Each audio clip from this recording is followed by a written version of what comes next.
Hola, ¿qué tal? Muy buenas tardes ya de este 27 de octubre. Ciencias científicas, de momento, pues, estar atendiendo por lo que todo el mundo atiende en estos momentos, que es la pandemia de SARS-CoV-2, COVID-19. De antemano, muchísimas gracias a la doctora Lupita García de la Torre por que fue general de epidemiología y lógicamente a los seminarios permanentes del Departamento de Salud Pública de la Facultad de Medicina. Siempre un placer, un gusto apoyar. Mi nombre es Mauricio Vázquez Pichardo, trabajo en el INDRE, soy coordinador de enfermedades virales zoonóticas y transmitidas por vector, técnico del Centro Colaborador de la Organización Mundial de la Salud para Arbovirus en México. Y como les comentaba, también soy miembro del Comité de Virólogos Expertos en Serología para atender todos los temas relacionados a COVID en el Instituto de Diagnóstico y Referencia Epidemiológicos. Vamos a dar el principio al seminario en aras del tiempo y de atender en su momento preguntas que se puedan generar del público participante. Si me pasa la siguiente, Samantha, por favor.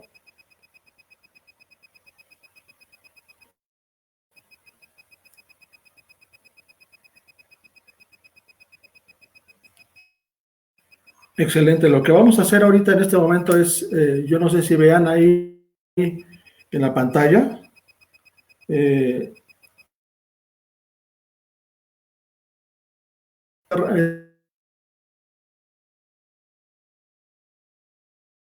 el contexto de la vigilancia, un contexto en este momento, las pruebas de diagnóstico de manera muy, muy general, pero vamos a abordar temas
Ahora sí, ya retomamos la conexión. Muchísimas gracias por la espera. Y como les comentaba, esta es la agenda. Vamos a hablar un poquito del contexto, pruebas diagnósticas de manera general, pero muy específicamente de las pruebas moleculares y un poquito más específico de pruebas de antígeno y pruebas de anticuerpos. Mucho de esto ha estado hablando de los últimos meses de las pruebas de anticuerpos, qué importancia tiene en la vigilancia, en el diagnóstico, en la confirmación o no confirmación de los casos. Y algo bien interesante para retomar, que son las pruebas de antígeno, que son pruebas que van a tener mucho éxito en la vigilancia y confirmación de los casos, como ya lo verán. Y al final vamos a ver algunas conclusiones, algunos retos y algunos señalamientos para dejar en la mesa y discutir, ya sea aquí o en sus sitios de reunión. La que sigue, por favor, Samantha.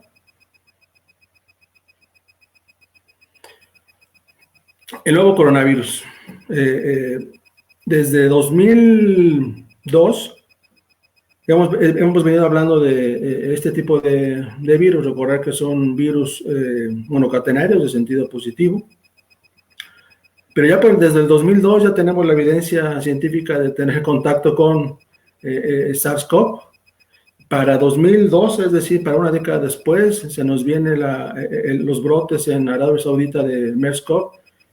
Y casi una década después se nos viene el brote, ahora pandemia de SARS-CoV-2, pues, un promotor de la enfermedad COVID-19.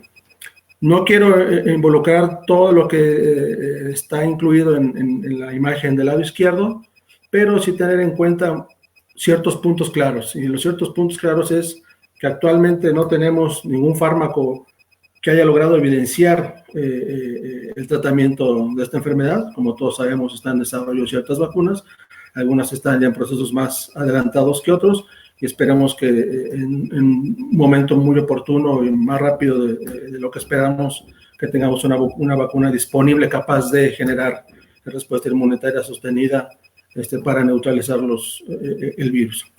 La que sigue, Samantha, por favor.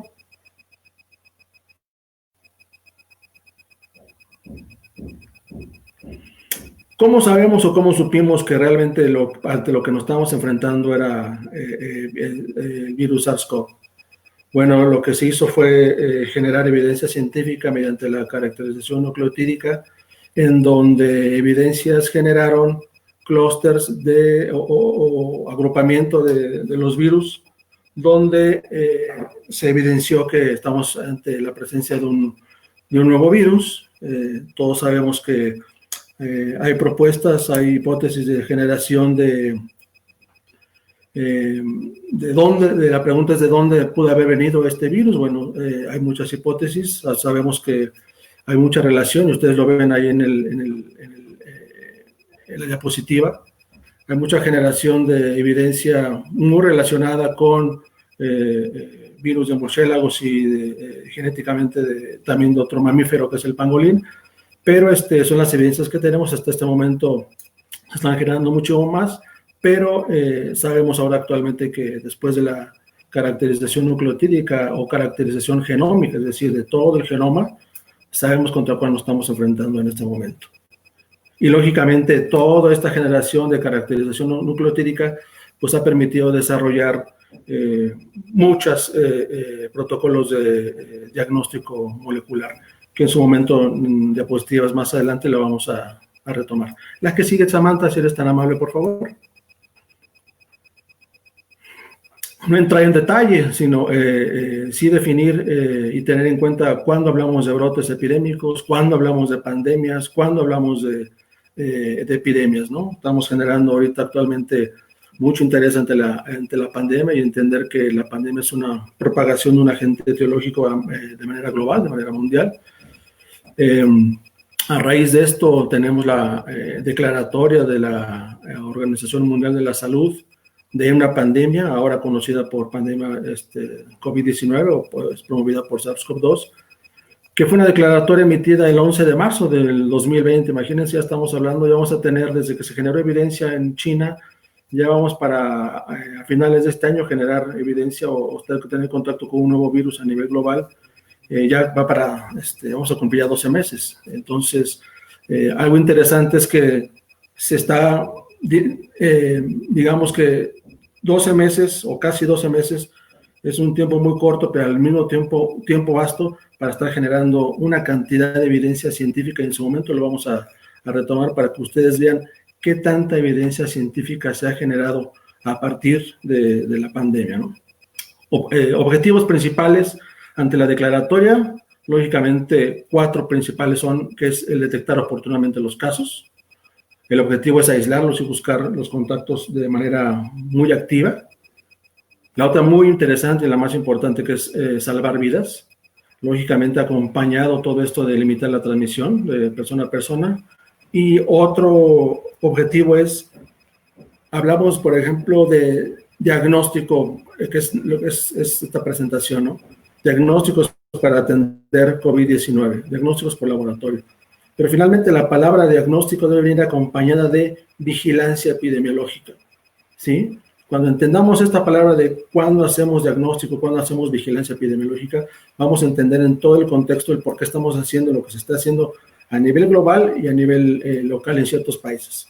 Entonces, lógicamente, uno de los objetivos es mantener los servicios de salud esenciales y, lógicamente, comunicar los riesgos a la población para incentivar a los países a acelerar preparativos y mejoras continuas ante lo que se está generando como evidencia en el panorama epidemiológico que a nivel mundial y que cada país está viviendo en su momento. La que sigue, Samantha, por favor.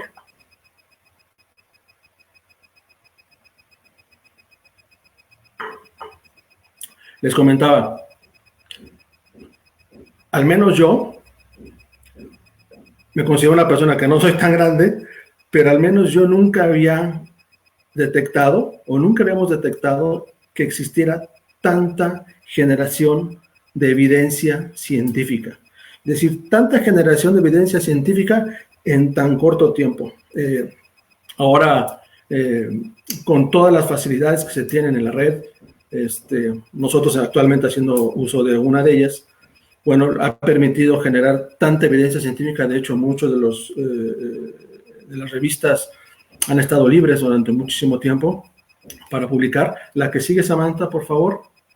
Y si ven en los gráficos, que no se los quiero detallar, pero creo que son más que claros, evidencia de que con el paso del tiempo, a raíz de la detección o de la emergencia epidemiológica global, pues lógicamente la evidencia científica ha ido en crecimiento, ¿no? Del lado derecho ustedes verán las estadísticas de las revistas que hablan específicamente de virus. Lógicamente ha ido en crecimiento. La evidencia científica generada por China y por Estados Unidos es una de las mayores, pero pues está incluido ahí los países de primer mundo, ¿no? Gran Bretaña, Francia, Japón, Alemania. Entonces tenemos mucha evidencia científica de la cual nosotros podemos agarrar lo bueno y lo malo. Recuerden que toda evidencia científica es generar evidencia para la toma de decisiones. Y en este caso, la toma de decisiones es a lo que a nosotros nos dedicamos, es la toma de decisiones para una correcta, oportuna y eficaz detección del virus que promueve COVID-19. La que sigue, Samantha, por favor.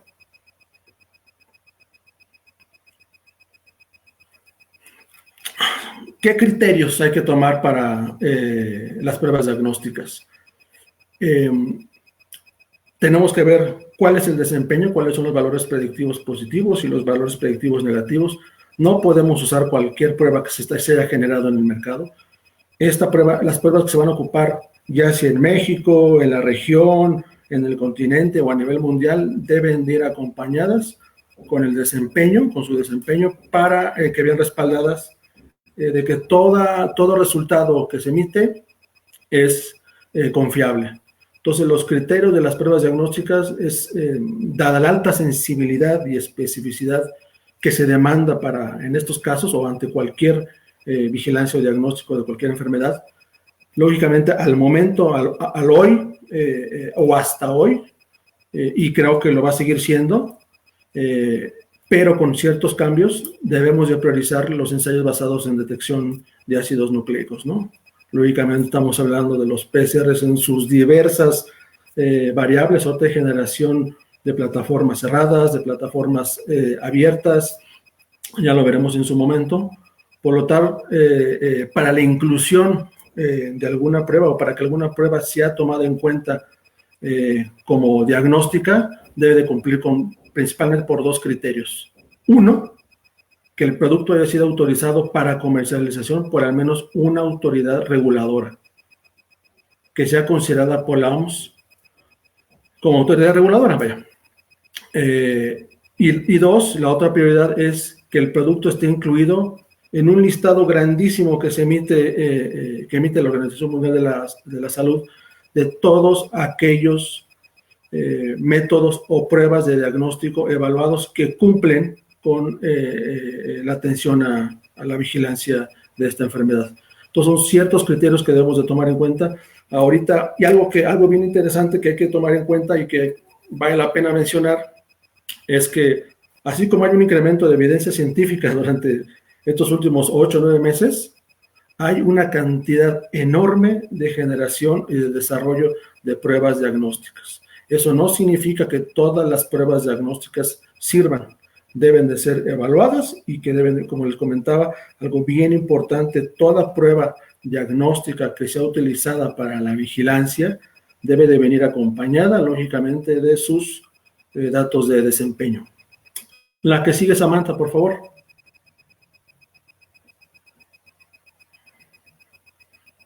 Bueno, en el contexto, algo bien interesante que mencionar. ¿Cuál es la capacidad? Estamos hablando de diagnósticos para una vigilancia, en este caso para SARS-CoV-2. Pero algo bien interesante es analizar qué capacidad diagnóstica se tiene a nivel global, a nivel continental, a nivel regional y a nivel local. Vamos a enfocarnos principalmente en esta diapositiva, nos enfocamos en la región, es decir, en América. Y muchas de estas diapositivas tengo que agradecer al doctor, a la Organización Panamericana de la Salud y al doctor Jairo Méndez, quien amablemente nos ha compartido mucha de la información, que finalmente mucha de esta información viene alineada por la Organización Mundial de la Salud y que de primera mano ustedes van a tener acceso, y igual ha sido información que se genera día con día, cambia día con día. Mucha de esta información se actualiza, pero lo que les puedo decir de la capacidad diagnóstica en la red de laboratorios de las Américas es una fortaleza que tiene el continente americano. El continente americano tiene en todos los países tiene al menos un laboratorio nacional para virus respiratorios. El continente americano, la región de las Américas, cuenta con al menos 3 laboratorios que son parte de colaboración, que forman parte de aquellos laboratorios colaboradores de la Organización Mundial de la Salud. Uno, lógicamente, se encuentra en Atlanta, Georgia, que es el CDC, otro se encuentra en Brasil, y otro que vale la pena mencionar se encuentra en México, y el INDRE es parte de esos centros colaboradores para la vigilancia ahora de SARS-CoV-2, pero también ha fungido como parte interesante de la vigilancia de influenza y de otros virus respiratorios. La que sigue, por favor, Samantha.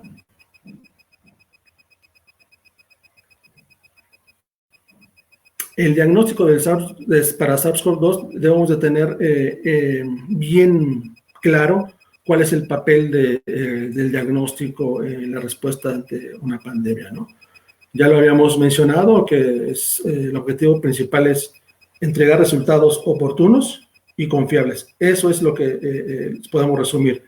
Pero si bien, y algo que recalco ahí, así lo voy a leer como está en la diapositiva, en la parte inferior, es si bien las pruebas moleculares siguen siendo un estándar de oro, como lo sabemos hasta ahorita, se anticipa que las pruebas serológicas y otros ensayos rápidos, y cuando hablamos de otros ensayos rápidos, aquí me refiero específicamente a los ensayos para detección de antígenos. Recuerden que cuando estamos hablando de detección de antígenos, estamos hablando de una parte del virus, ¿no?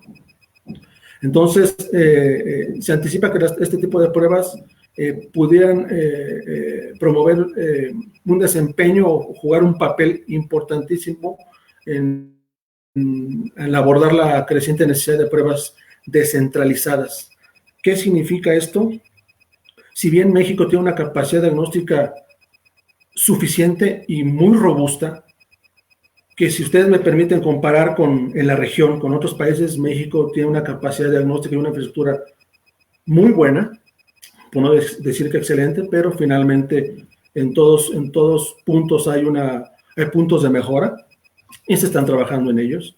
Pero algo bien interesante, que se necesitan descentralizar los diagnósticos. Hay laboratorios en muchas regiones y en muchos países donde mucho de la vigilancia está centralizada en ciertos laboratorios. Y eso promueve saturación y promueve también como resultado, o hay resultados de, si nosotros estamos buscando respuesta oportuna, la respuesta no va a ser oportuna porque muchas de las muestras van a llegar a esos laboratorios y la respuesta no va a ser tan efectiva en vías de tiempo de entrega de resultados, ¿sí? Entonces, algo muy interesante para tomar en cuenta durante la plática. La que sigue, por favor, Samantha.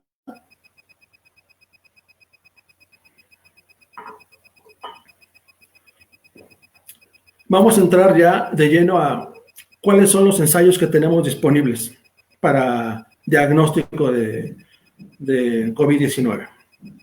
Los podemos dividir en dos. Uno que es el ensayo virológico y otro los ensayos serológicos o pruebas serológicas. Dentro de las pruebas virológicas podemos encontrar todas aquellas que son capaces de detectar material genético, es decir, ARN del virus.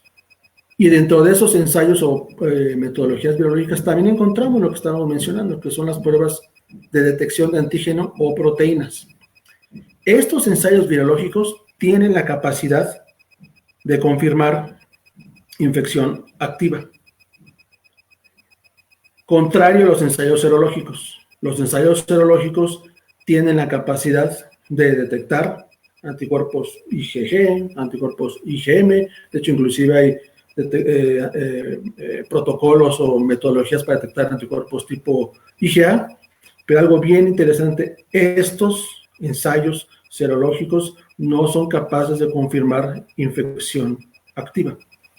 La que sigue, Samantha, por favor. Entonces vamos a pasar a mencionar ahorita ciertas características de las pruebas moleculares.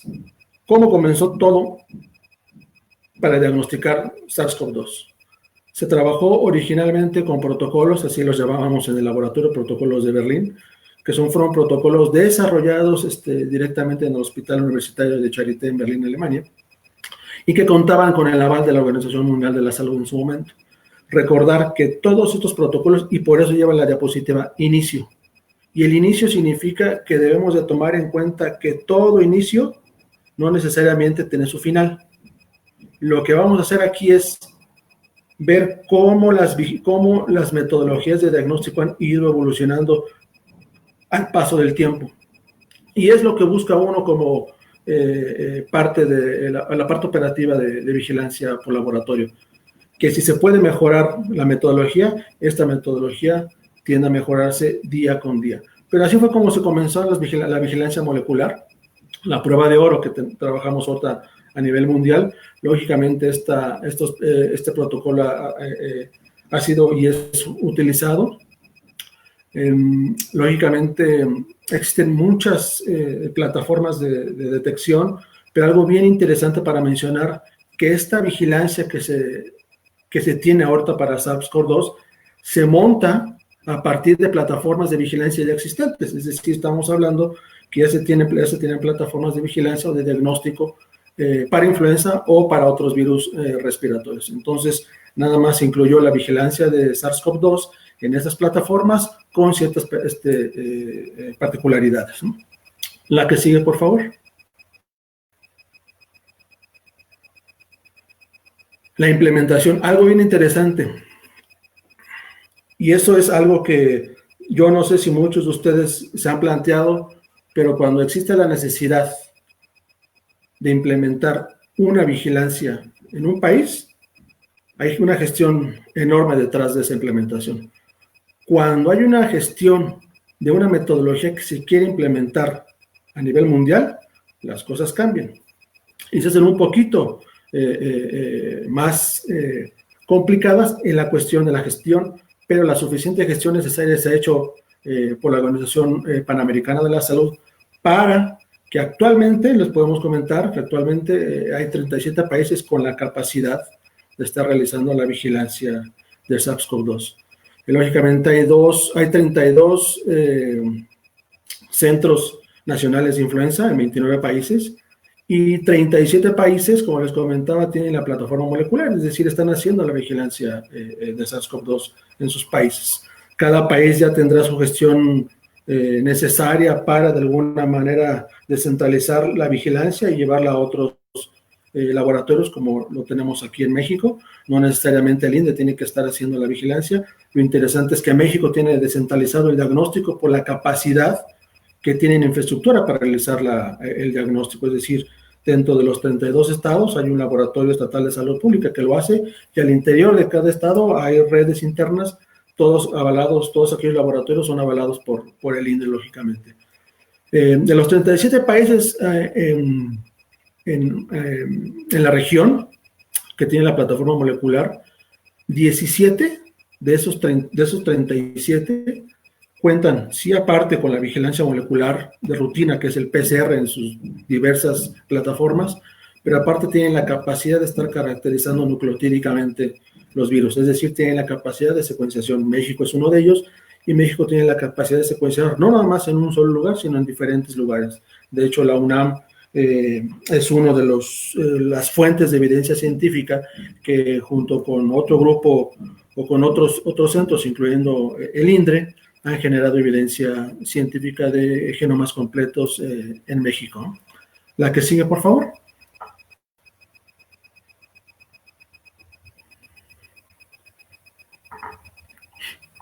Muy bien. No quiero entrar en detalle.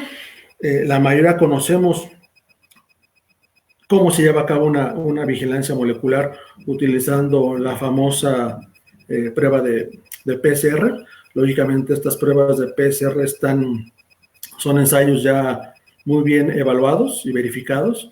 Son ensayos algo bien interesante. Son ensayos que están dirigidos para varios blancos del genoma. ¿Qué significa esto? Que no necesariamente voy a ir con un blanco del genoma como lo hacemos en muchos otros virus. Es decir, aquí lo que se está generando son protocolos de PCR en tiempo real, en donde tenemos blancos en el genoma que van desde la proteína N, la proteína de envoltura, la RDRP, que es una polimerasa dependiente de RNA, y también hay algunos ensayos que están generando para detección de la proteína S, la proteína Spike.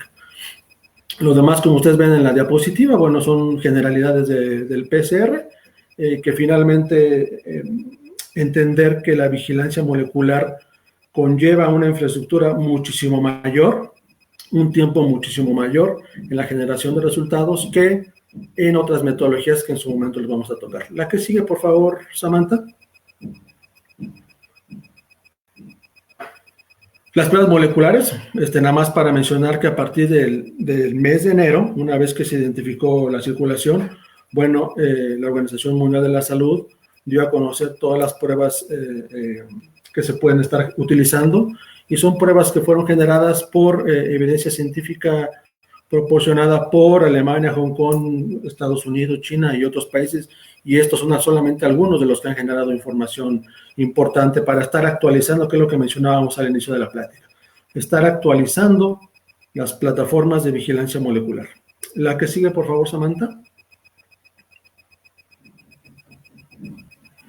No quiero detenerme aquí, pero recordar que mucho del diagnóstico que se está generando con la prueba de oro, que es el PCR, viene a partir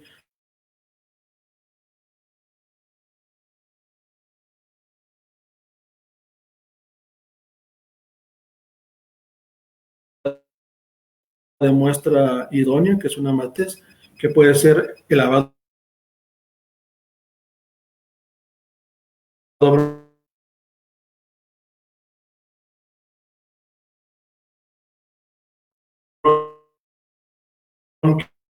bronquial,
perdió la señal nuevamente, pero bueno, estamos de regreso.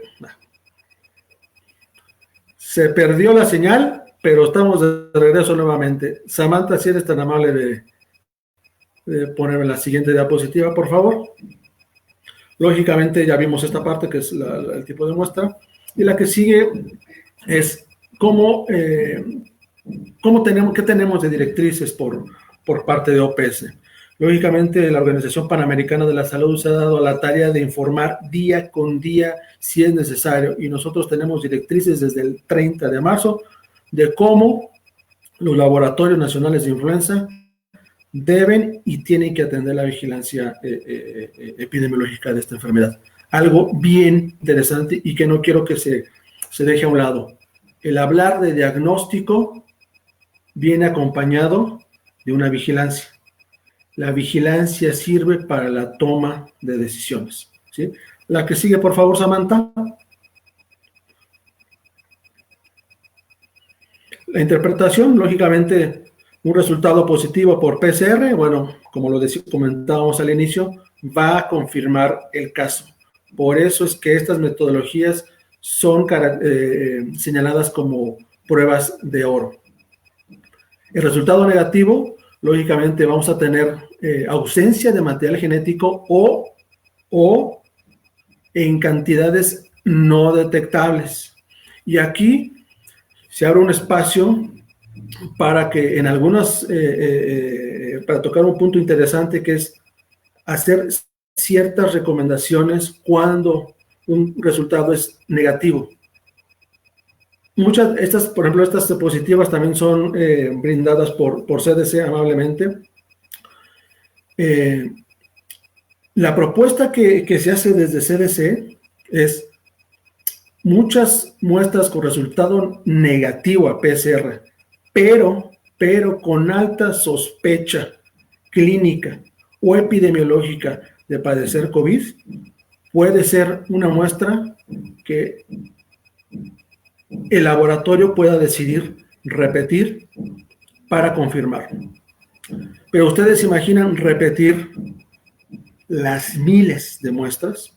Mejor lo que hacemos es utilizar metodologías que vengan acompañadas de una muy alta sensibilidad y muy alta especificidad, hablando de biología molecular, con unos límites de detección tan bajos que nos permite estar evitando esta recomendación, ¿sí? La que sigue, por favor. Existe en el mercado, y esto, pues al corte de información que generó OPS hace aproximadamente 15 días, existen al menos 60 opciones o más en el mercado para detección viral que han sido validadas. Existen más de 60 a nivel mundial. De hecho, existen en México, en el INDRE, precisamente, se cuenta con un comité de evaluación de estudios comerciales, y este comité se da la tarea de ingresar las solicitudes de evaluación y ha recibido más de un centenar de solicitudes de evaluación de pruebas moleculares. Pero al menos 60, un poquito más de 60 pruebas han sido validadas a nivel mundial para el uso de la vigilancia o del diagnóstico por biología molecular. Recordad que cualquier metodología de diagnóstico y de vigilancia debe de tener o de estar acompañada de una validación, la cual debe estar documentada, ¿no? Y debe estar informada. De hecho, muchas de las evaluaciones que se emiten en cada país, esas evaluaciones son emitidas a las oficinas regionales de la Organización Mundial de la Salud. Y muchas de esas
Nuevamente una disculpa, se perdió la conexión, pero ya estamos de nuevo. Por favor, la siguiente diapositiva. La siguiente, por favor, Samantha.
Ahora sí, una disculpa nuevamente, tenemos problemas aquí con la señal, pero bueno, en aras del tiempo, ya vimos los ensayos biológicos que involucran material genético.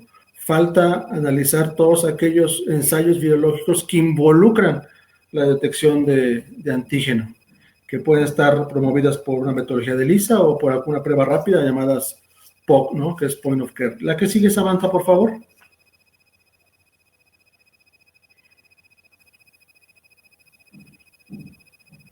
Las pruebas de antígeno, algo bien interesante y que en su momento van ustedes a escuchar durante las últimas semanas, durante los últimos meses, porque es una prueba bien interesante para tomar en cuenta la vigilancia de SARS-CoV-2.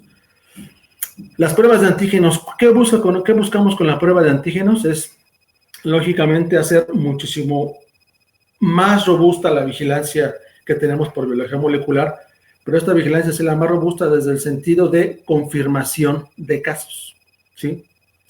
Lo que queremos promover es el incremento de acceso a las pruebas diagnósticas, lógicamente con la emisión de un resultado rápido.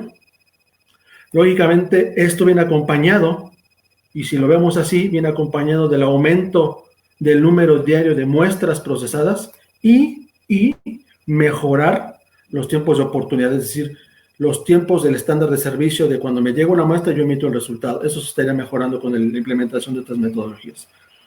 Y lógicamente aumentar el número de muestras procesadas en el primer nivel y disminuir, lógicamente, el número de muestras enviadas a los laboratorios nacionales de referencia, ¿no?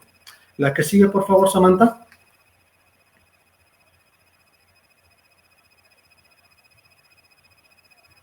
Las pruebas de antígeno son pruebas muy rápidas, son altamente sensibles, y cuando me refiero a rápidas es, imagínense un cassette de prueba de embarazo que viene acompañada con un hisopo. Entonces se toma la muestra de nasofaringeo o exudado, cualquier exudado de los tipos de muestras que nos solicitan para confirmación de casos. Con este hisopo se toma la muestra, este hisopo se incluye dentro de un buffer que trae la prueba rápida, se mezcla muy bien y ese buffer está listo para ser utilizado como muestra para hacer el diagnóstico rápido en una prueba de flujo lateral. Y esta prueba la tendríamos en aproximadamente entre 15, 20 o hasta 30 minutos, dependiendo del tipo de metodología. Pero estas son las pruebas de antígeno que están disponibles. La que sigue, por favor.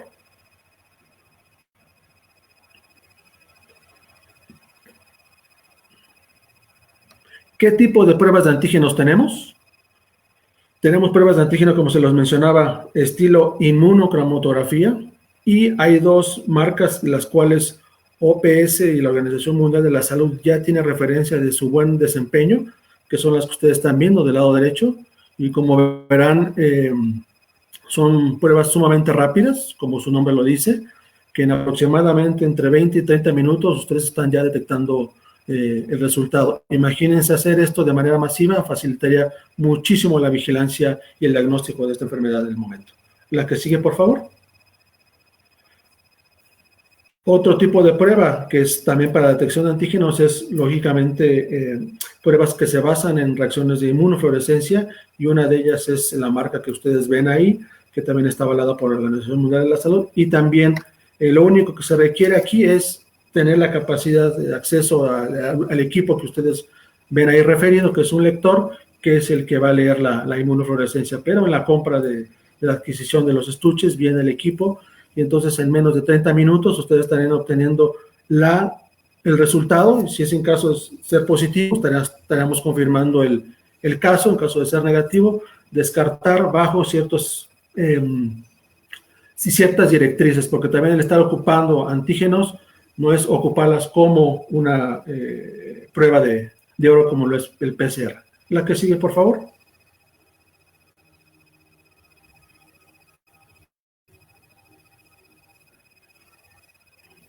Gracias, Samantha. Y esto es evidencia que se está generando en la región de las Américas. Por ejemplo, esta es una evaluación para determinar el desempeño de ciertas pruebas rápidas para detección de antígeno. Recordar aquí que cuando hablamos de antígeno podemos estar hablando, como les decía, de ciertas proteínas virales. Muchas de las pruebas de antígeno van dirigidas a la proteína N, que es la proteína que más se encuentra y se expresa, ¿no?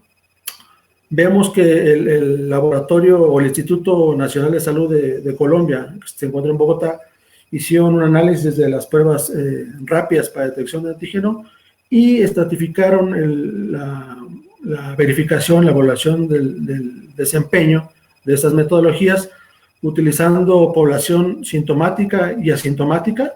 Por ejemplo, en la tabla del lado izquierdo ustedes verán 300 muestras que fueron analizadas en población sintomática y asintomática con menos de 11 días de evolución. Se trabajaron 233 muestras con población asintomática con los mismos días de evolución, y una prueba aplicada a población sintomática con menos de 11 días. Es decir, se aplicó para población sintomática, asintomática y una mezcla de las dos poblaciones, ¿sí? Y lo que obtenemos, o lo que obtuvieron ellos al estar evaluando, fue evidencia que permitiera generar recomendaciones en el uso por parte de la Organización Panamericana de la Salud. Es decir, cuando se aplicaron en el primer estrato que ustedes ven de 300 muestras, se obtuvo una sensibilidad del 83% y una especificidad del 100%. En el segundo estrato, donde se incluyeron exclusivamente los asintomáticos, se obtuvieron porcentajes de desempeño muchísimo más bajos. Estamos hablando del 64% y una especificidad del 100%. Cuando esta prueba fue utilizada exclusivamente en población sintomática con días de evolución menores a 11 días, el ensayo demostró que es capaz de detectar, obtuvieron 100% de sensibilidad y 100% de especificidad. Entonces, con base en esta generación de evidencias, fue una pauta para que la Organización Panamericana de la Salud promoviera recomendaciones para el uso de las pruebas para detección de antígeno. La que sigue, por favor.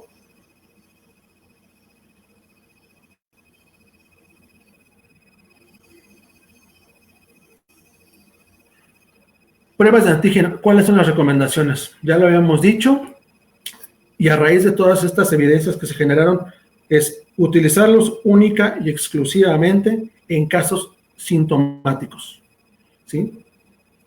En casos donde las pruebas de biología molecular por PCR son limitadas o no estuvieran disponibles, o tuviéramos tiempos de respuesta o tiempos de entrega de resultados prolongados, ¿sí? Lógicamente, como lo habíamos mencionado, en atención primaria y secundaria, en zonas remotas, puede ser utilizado en triaje de pacientes sintomáticos, y lógicamente también utilizado para el monitoreo de trabajadores de la salud. La que sigue, por favor, Samantha.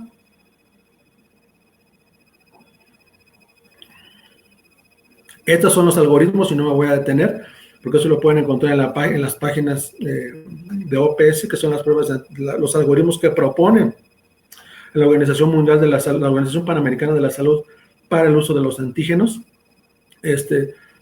comenzar con un caso sospechoso. Bueno, se hace la prueba de antígeno, si es positivo se confirma, si es negativo se pasaría, que es lo que ustedes observan en la pantalla del lado izquierdo del algoritmo, del lado derecho del algoritmo, pasar a hacer una selección para determinación de PCR.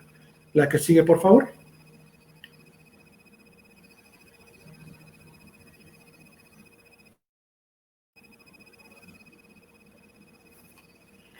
Y ahorita estaríamos entrando básicamente a esta propuesta, ante estas evidencias que se generaron, cómo poder implementarlas en la región. Y ahorita actualmente les podemos decir que los próximos pasos que está siguiendo la Organización Panamericana de la Salud es comenzar a implementar ensayos piloto en ciertos países. Ya la Organización Panamericana de la Salud ya tuvo contacto con autoridades de México, y México es uno de los países donde se van a llevar a cabo los estudios piloto. OPS va a brindar la donación de estuches para ser utilizados, y de alguna manera tanto en México como en Ecuador y otros países estar haciendo la evaluación en campo ya de estas metodologías para detección de antígeno. La que sigue, Samantha, por favor.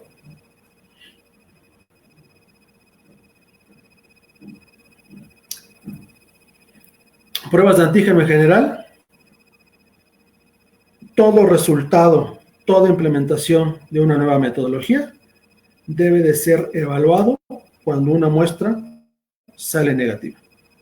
Ese es un criterio que debe tenerse en cuenta para descartar los casos.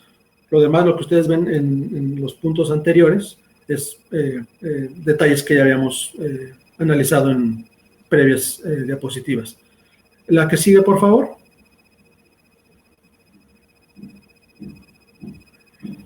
Y esto es lo que les mencionaba. Esta es la página de Find, donde ustedes pueden encontrar toda la gama y el listado de metodologías que han sido avaladas o que tienen resultado de desempeño, ¿sí? Estas son pruebas de antígeno. En su momento vamos a ver pruebas de anticuerpos y pruebas de biología molecular. La que sigue, por favor, Samantha. Y aquí entraríamos rápidamente al otro tipo de metodologías para diagnóstico o para vigilancia de SARS-CoV-2, COVID-19.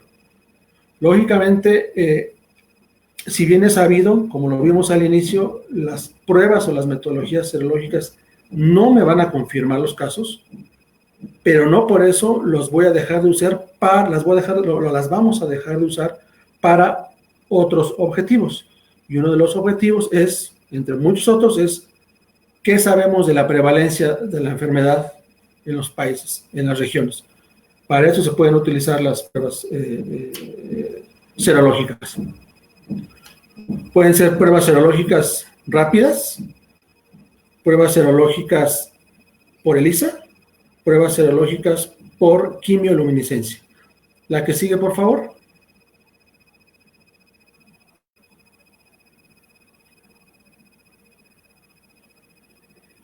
Y lógicamente, para entender los aspectos de metodologías serológicas, debemos de tomar en cuenta que las metodologías de detección de anticuerpos pueden ir dirigidas, así como la biología molecular, para detectar anticuerpos contra envoltura, contra la proteína N, contra la proteína S completa, o para la proteína S ciertas subunidades, ¿sí? Eso es lo que debemos de tomar en cuenta. La que sigue, por favor.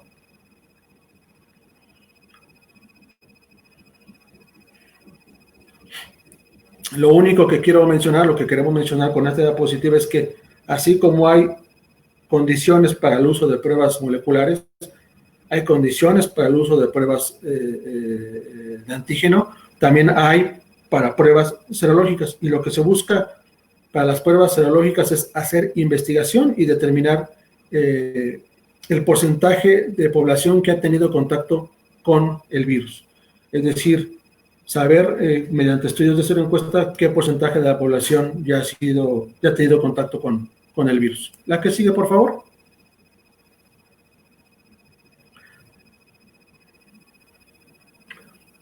En el mercado, para pruebas serológicas de detección de anticuerpos, tenemos, como les decía, ELISA, inmunofluorescencias también tenemos inclusive hasta Western Blots, que están en el mercado, pero muchas de las que nosotros hemos tenido contacto y que ahorita actualmente en el INDRE han estado o están dentro de un estudio comparativo, bueno, son las ELISAs y los ensayos de electroquimioluminiscencia, que son muy buenos. La que sigue, por favor.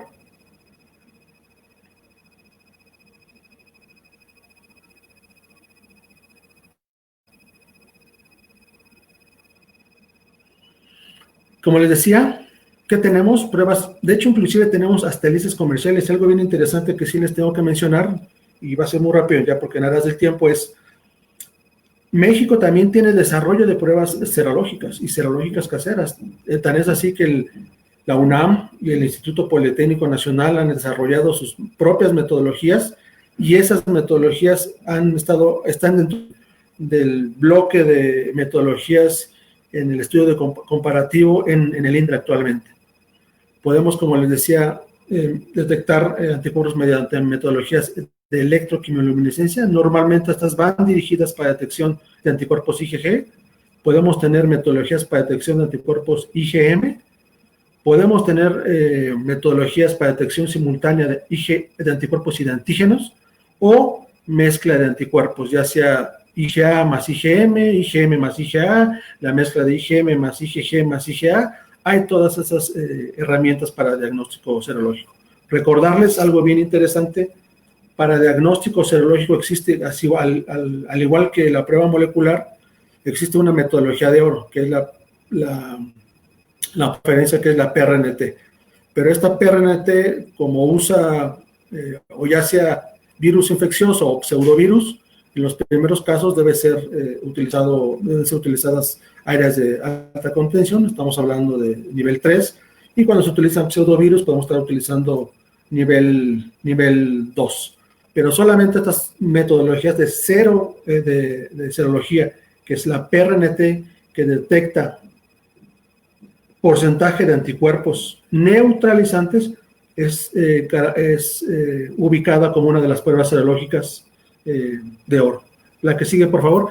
Y solamente estas pruebas serológicas son llevadas a cabo en laboratorios que tienen infraestructura, y estos laboratorios pues normalmente son laboratorios nacionales de referencia. Como les decía, es exactamente seguimiento a la diapositiva anterior. Tenemos toda la gama de metodologías para detección de anticuerpos, y ustedes lo verán del lado derecho, que son las técnicas de prueba, que son pruebas rápidas, flujo lateral, las CLIA, que así las conocemos, que ustedes lo verán, que son los ensayos electroquimioluminiscencia, la ELISA y, lógicamente, la microneutralización. Y ahí lo interesante es saber identificar que las pruebas rápidas las obtenemos en 10 minutos, 30 minutos, CLIA las obtenemos en aproximadamente 2 horas, la ELISA la obtenemos en un rango de 2 horas a 5 horas, dependiendo de la metodología, y los ensayos de microneutralización, que nos llevan aproximadamente una semana, entre 3 a 7 días. La que sigue, por favor.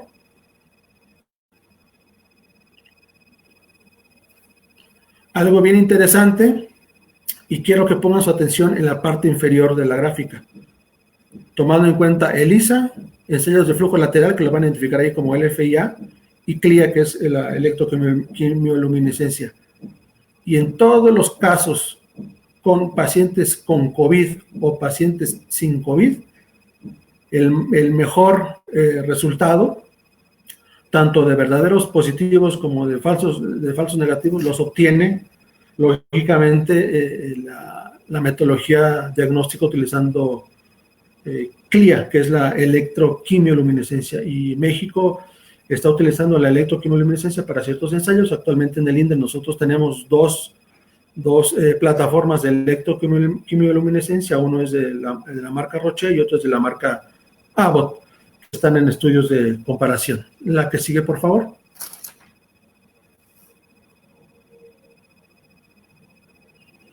Los criterios avalados y adoptados para priorizar pruebas serológicas, ya lo habíamos dicho, es única y exclusivamente para aportar ciertos datos que requiere la vigilancia, es decir, para el entendimiento de la dinámica de transmisión, para saber en qué porcentaje de población ha tenido contacto con el virus.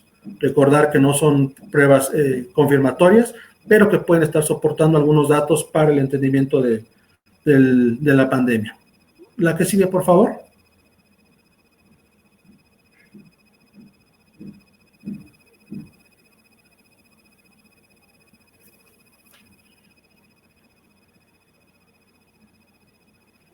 Y esto es algo bien interesante y no me voy a detener ahí, pero es para que ustedes vean. Al inicio mencionábamos que una de las directrices que marca la Organización Mundial de la Salud es que cada país cuente con entidades regulatorias. Nosotros contamos con COFEPRIS, y de izquierda a derecha son los 9 pasos que se deben de seguir para el ingreso, el registro de una metodología y la liberación de los resultados. Son muchos pasos los que se tienen que seguir, pero que se deben de atender, porque si no estaríamos generando parcialmente información científica que no pudiera estar aportando para el uso de pruebas de diagnóstico efectivas. La que sigue, por favor.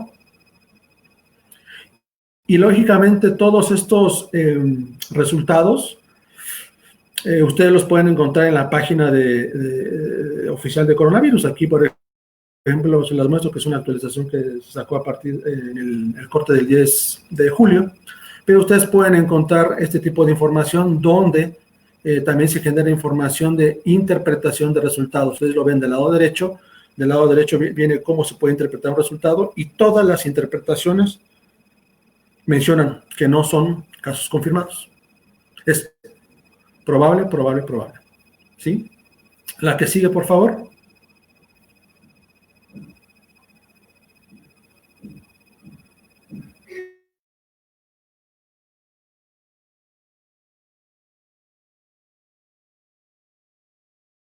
Bueno, se puede dar. Recuerden que todo depende de la toma de muestra y de la fecha en la que se tomó la muestra. También el marcador serológico para el cual se trabajó. No es lo mismo estar trabajando pruebas serológicas para identificar IgM, IgG o IgA en ciertos tiempos, ¿sí? Y bueno, ahí viene la interpretación de los resultados cuando tenemos un caso negativo a PCR, pero positivo para uno u otro marcador serológico. Interesante ver que muchos de los casos, la curva de los anticuerpos IgM, pues, lógicamente es diferente a la curva de IgGs, y lo importante recalcar es que la curva de IgGs va mucho más arriba y se mantiene durante mucho más tiempo. Por eso es que el marcador de IgG ahorita ha sido uno de los primordiales, ¿no?, para la identificación o el seguimiento de casos, o en su caso detección o estudios de seroencuesta. La que sigue, por favor.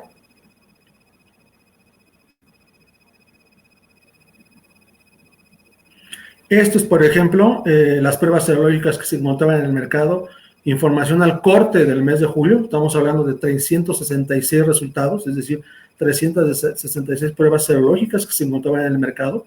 No necesariamente esas 366 cumplían con el desempeño necesario para realizar estudios de seroencuesta o estudios de seguimiento. La que sigue, Samantha, por favor. Pero que esas 366 metodologías, al corte de ayer ya teníamos 897 metodologías registradas en el FIND.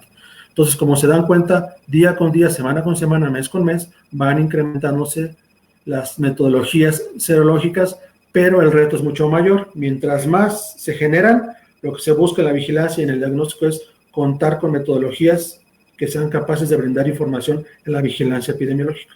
La que sigue, por favor.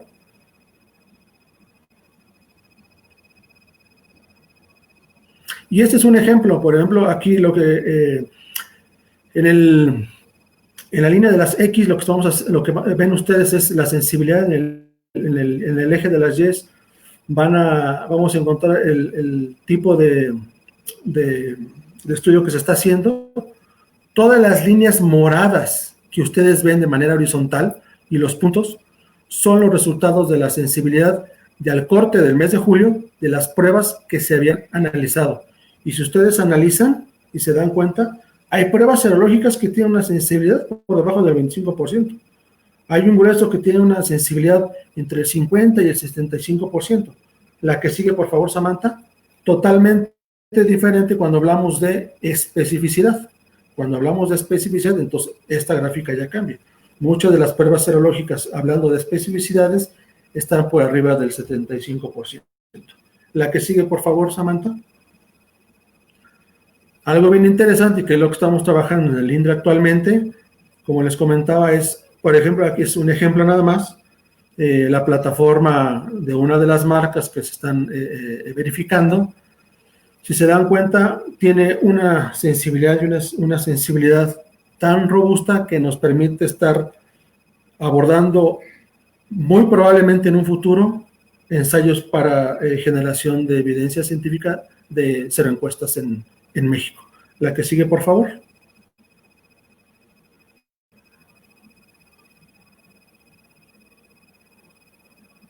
Y esto es un ejemplo de ensayos de flujo lateral.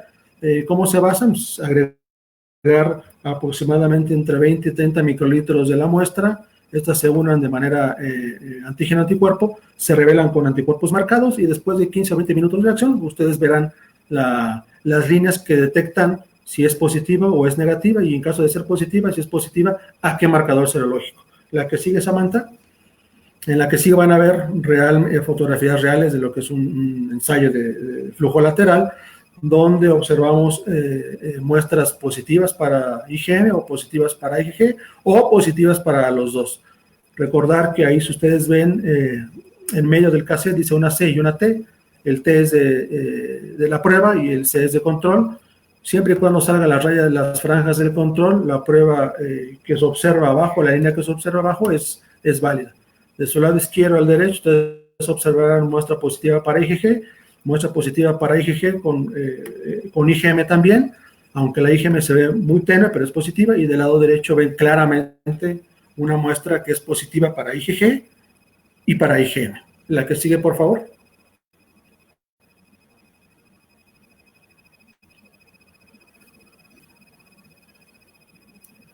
Las ELISAs las tenemos en varios, básicamente en dos formatos, que es la ELISA indirecta y la ELISA de sándwich, pero que finalmente se basan en reacciones de antígeno-anticuerpo, como cualquier otra metodología.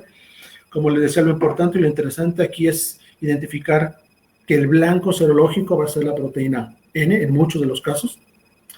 Y en esta gráfica lo que les trato de mostrar es que en la parte, en los pozos de arriba y en los pozos de abajo es una misma reacción, pero en la parte de arriba simulamos que hay presencia de anticuerpos en una baja concentración, y en los pozos de abajo, en el cuarto pozo, identificamos cómo se ve o cómo se desarrolla una reacción antígeno-anticuerpo cuando hay gran cantidad de anticuerpos, ¿no? Es decir, cuando observamos en cada pozo un efecto colorido, bueno, pues esa muestra va a ser positiva. Entonces, ¿qué tan positiva va a ser? Pues aunque no es absoluto en términos de concentración de anticuerpos, por la cantidad o por el nivel de coloración, nosotros podemos inferir la cantidad de anticuerpos que existen en la muestra. La que sigue, por favor.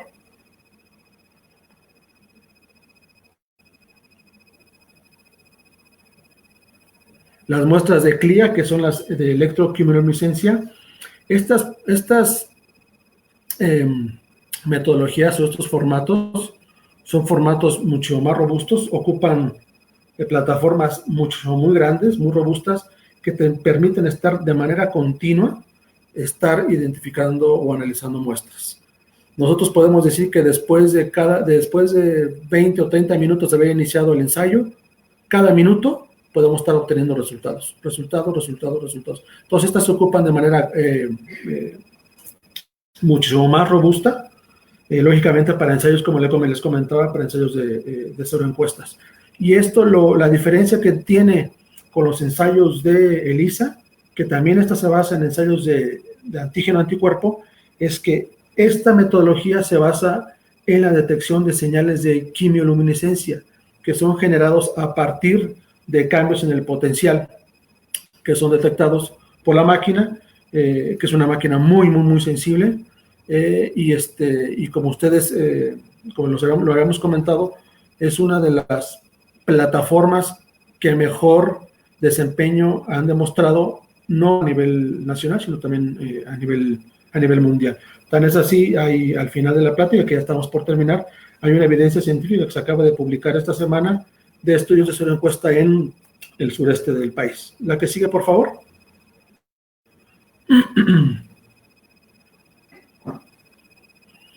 Lógicamente, para terminar, bueno, al final encontramos las famosas pruebas de oro serológicas, que las pruebas de neutralización y reducción en placa o los pseudovirus, que esto se basa únicamente en poner en contacto la muestra que se sospecha tenga anticuerpos con una cantidad fija de virus, se hacen diluciones del virus y donde se observe al menos una reducción de placas de aproximadamente el 50%, estamos hablando de una PRNT 50, podemos estar identificando que se encuentran anticuerpos neutralizantes en la muestra de suero del paciente. La que sigue, por favor.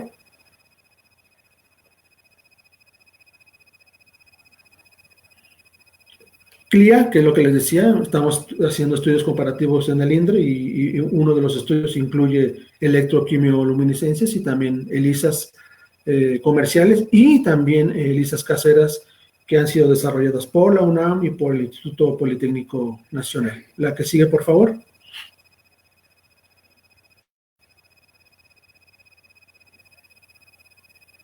Y estos son los resultados.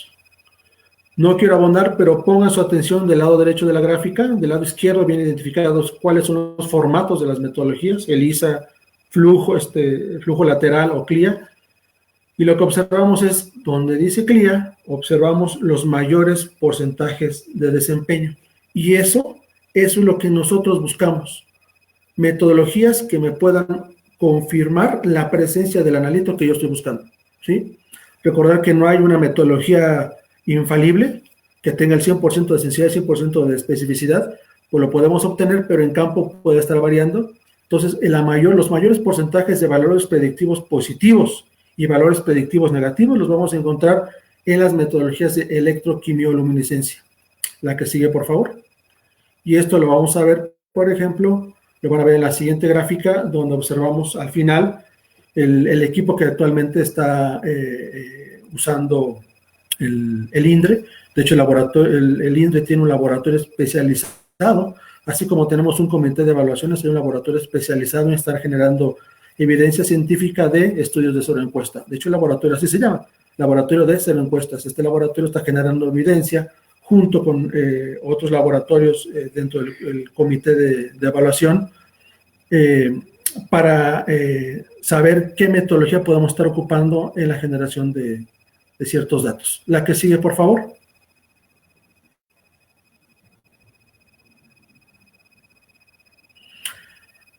Pruebas serológicas, objetivo, seguimientos, objetivo, seroencuestas, inclusive pueden haber otros. Pero lo que observamos es una dinámica diferente cuando nosotros utilizamos pruebas que van dirigidas a ciertas proteínas, es decir, anticuerpos para ciertas proteínas, o inclusive dependiendo del tipo de anticuerpos, ¿sí? Se van a comportar totalmente diferentes. Si ustedes observan el comportamiento de anticuerpos IgM, IgG o IgA o totales, es totalmente diferente. Del lado izquierdo en la gráfica A, ustedes verán el comportamiento de los anticuerpos totales. Del lado derecho en la B es IgG, C IgM y D IgA, si mal no observo. Si se dan cuenta, la mayor cantidad de anticuerpos que nosotros detectamos y que se mantiene de alguna manera constante, relativamente, son los anticuerpos IgG. Por eso, los IgG son un blanco interesante para seguimiento y seroencuestas, ¿sí? No lo observamos en la detección de anticuerpos IgM, que sí aparece, pero de repente comienza a fluctuar muchísimo, no se mantiene tan constante como lo hacen los anticuerpos IgG. Los IgA, si se dan cuenta, se mantienen también más constantes que las IgM. La que sigue, por favor.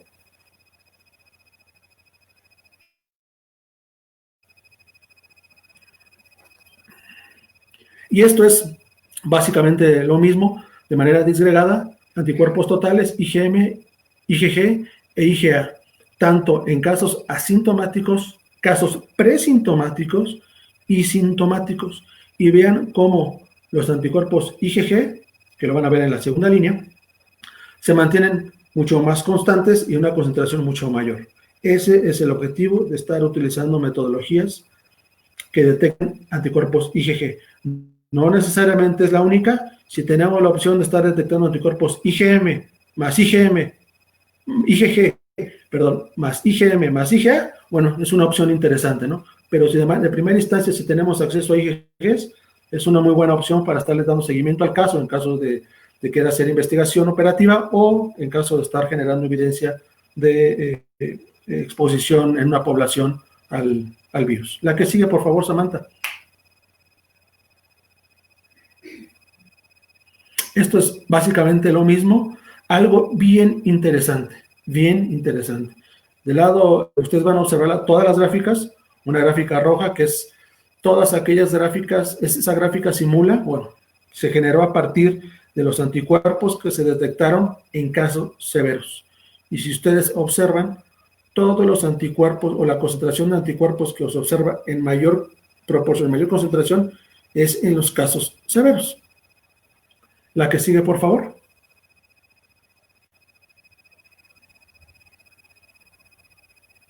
Esto es el uso, como les decía, no necesariamente ocupar IgGs o no necesariamente ocupar exclusivamente IgM o IgA. Aquí es el resultado de trabajar mezclas de IgM más IgG más IgA o IgM o IgA o IgA más IgG. Esto nos puede ayudar, si se dan ustedes cuenta, mucha de la generación, muchas de las concentraciones de anticuerpos cuando se utilizan mezclas, las concentraciones son muy elevadas. Y algo bien interesante, tener en cuenta contra qué va dirigido este anticuerpo. No vamos a obtener las mismas porcentajes de desempeño cuando va dirigido exclusivamente a N, a la proteína N. No necesariamente vamos a obtener los mismos porcentajes de desempeño cuando esos anticuerpos van generados, van dirigidos a la proteína S o a la subunidad de la proteína S. Y entonces esos son 3 puntos o 2 puntos que se deben de tomar en cuenta para el uso de pruebas serológicas. Identificar muy bien contra qué van dirigidos. Contra la proteína S, la subunidad 1 o contra la proteína N. Es algo bien interesante que se tiene que evaluar y se están generando muchas evidencias. La que sigue, por favor. Ya estamos por terminar, no se desesperen, pero creo que vale la pena. Y este es el estudio que les comentaba. Es un estudio que se acaba de generar, acaba de salir esta semana. Es un estudio de cero prevalencia que se realizó en el estado de Veracruz, en el sureste de México, donde se observan porcentajes cercanos, superiores al 50% de exposición.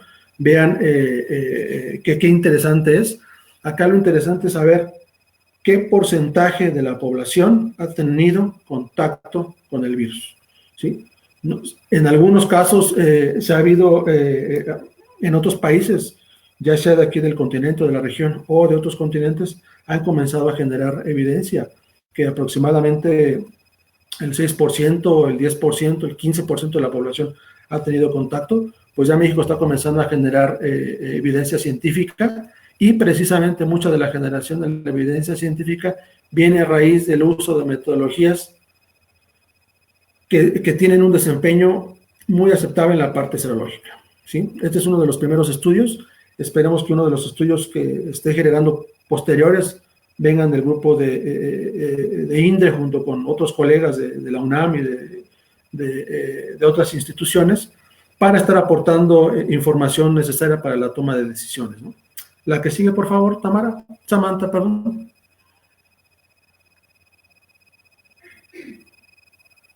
¿Cuánto dinero se necesita? Y esto es nada más para cerrar, una de las diapositivas por la que vamos a cerrar. Esto no se hace de un día para otro. Se hace de manera constante, pero precisa. Cuando se habla de que queremos tener un diagnóstico oportuno y eficaz, lamentablemente, y aquí sí es lamentablemente, digo, porque se requiere mucha infraestructura, y esta es la cantidad de total de inversión necesaria para atender muchos de los puntos necesarios. Y uno de los puntos necesarios es, pues lógicamente, atender la demanda en el diagnóstico, ¿no?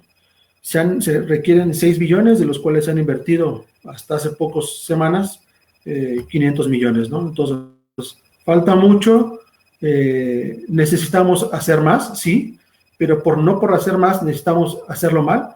Lo que se está haciendo es hacer más, pero de una manera alineada y paso a paso, con pasos firmes. La que sigue, por favor.